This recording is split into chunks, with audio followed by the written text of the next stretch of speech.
Hello friends, मी सुजाताच डायरीमध्ये आपल्या सर्वांचं अगदी मनापासून स्वागत आहे। चिकन 65 म्हटल्यानंतर लहानांपासून मोठ्यांपर्यंत सर्वांनाच आवडतं। लहान मुलं तर खूप आवडीने खातात। मग बाहेरचं देण्यापेक्षा आपण घरामध्ये चिकन 65 कसं करायचं तर हे 2 मिनिटांमध्येच तुम्हाला मी याची रेसिपी दाखवणार आहे। तर यासाठी मी इथे चिकन घेतलेलं आहे, धुवून घेतलेलं आहे। अगदी मऊ मऊ असतं चिकन, ते बोनलेस चिकन इथे मी घेतलेलं आहे। त्याच्यामध्ये थोडंसं हळद, मीठ, आलं लसूण पेस्ट, लाल तिखट घालून घेतलेलं आहे। त्याचबरोबर आपल्याला इथे एक लिंबू घ्यायचा आहे, तोही मी याच्यामध्ये पिळून घेतलेला आहे। पूर्ण अख्ख्या एका लिंबाचा रस याच्यामध्ये मी घातलेला आहे। त्यानंतर आपल्याला दही घालून घ्यायचं आहे याच्यामध्ये। तर मी या चिकनमध्ये थोडंसं दही घालून घेते।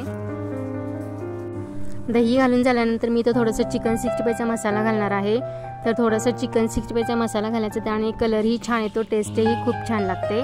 तर याच्यामध्ये थोडासा आपला गरम मसाला असतो, तोही याच्यामध्ये मी घालून घेतलेला आहे। सर्वात शेवटी मी याच्यामध्ये 2 ते 3 चमचे कॉर्न फ्लावर घालून घेते। खूप क्रिस्पी होतं चिकन 65 याने। आणि सर्वात शेवटी आहे ते कोथिंबीरही घालून घेते याच्यामध्ये। तर सर्व मसाले घातल्यानंतर आपल्याला हे मिक्स करून घ्यायचं आहे। हाताने सर्व अगदी व्यवस्थित मिक्स करून घ्यायचं, कारण पूर्ण चिकनला मसाला हा कोट झाला पाहिजे। तर मी सर्व मिक्स करून घेतलेलं आहे आणि अर्ध्या तासासाठी हे आपल्याला झाकून ठेवायचं आहे। तर मॅरिनेट केलेले चिकनही मी अर्ध्या तासासाठी झाकून ठेवते। तर अर्धा तास हे चिकन आपलं पूर्ण मॅरिनेट झालेलं आहे। तर कढईमध्ये तेलही गरम झालेलं आहे, मी अगोदरच गरम करून ठेवलं आहे। तर हे आता चिकन 65 आपण ह्याच्यामध्ये तळून घेऊया। तर हे सर्व चिकन आपल्याला अगोदर टाकल्यानंतर कढईमध्ये मोठा गॅस करूनच तळून घ्यायचं आहे, नाहीतरी कढईला सर्व मसाला चिकटतो। तर गॅस मोठाच ठेवायचा आणि थोडा वेळ झाले की आपल्याला गॅस हा बारीक करायचा आहे। तर बारीक गॅसवरती तळून घ्यायचं हे सर्व चिकन। तर अशा प्रकारे मी सर्व चिकन तळून घेते आता।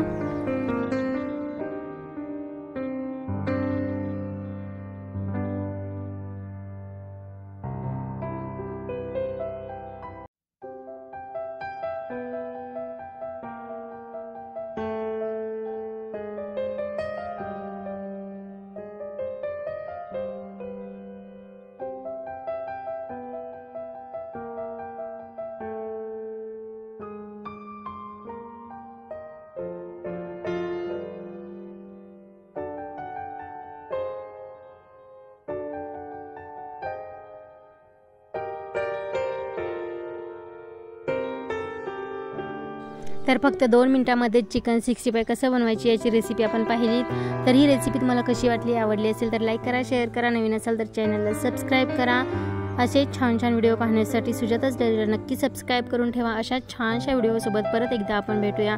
तोपर्यंत bye bye, thank you for watching.